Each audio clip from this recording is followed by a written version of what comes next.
Amolya, elinize sağlığınız, dilinize de söylüğünüz aydım. Yo aydım. Şu nerelinin yüreğini ağlap bizi koşa toy tutacak şu gene. Aydım tabi gerek gel. He. Şeyle de düşünsen ben mi Yok. Bak bizim köp yeni anlamı var ha. Bir yani olsun dilin tapmaz kötü birindiririm kenarı. Şunu sinem var ha. Hazretler mendilini tapayın şunu. Hani aydım sabidin. Elinize sağlığınız, dilinize Hey! Onu var ha, onu sen gidiver. Bak sen gidiver. Arkadaşın işin var.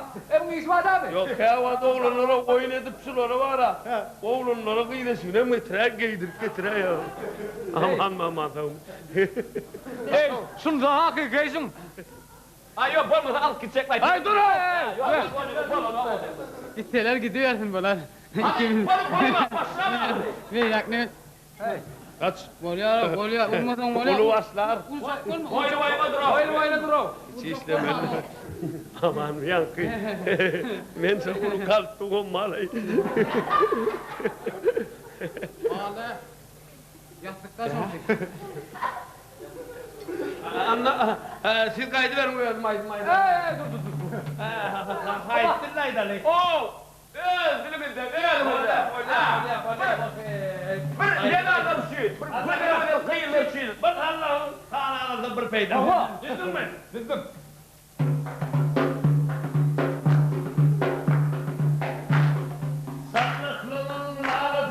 Sallaklığın ağlasın, yarım biliyen zahirin,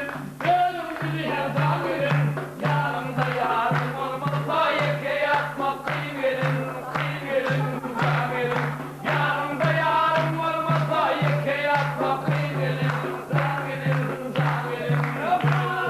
aşadır, poşadır, bir var buri sangirin, fakir olsun bebeğine, öpünün versin zahirin, bir fakir olsun bebeğine, öpünün versin zahirin, Allah'ın ağrısın, ölmeyen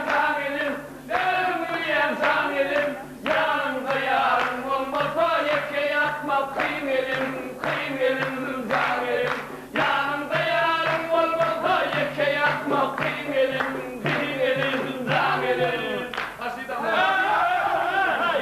Yok. Boy. Maytak, diverdiydin ayol. Yok. İnsan, oy. Ben de alamazsın. Ay kerimini göğüdü, haytin aradım. Haytin aydım. Aydın men yarar elbette. Benim marayım. Kine bay.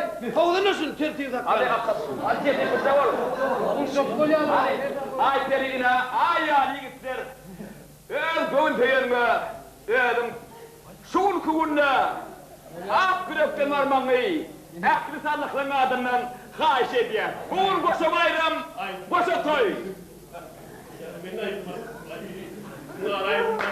Bana giyeceğini doyurur seni.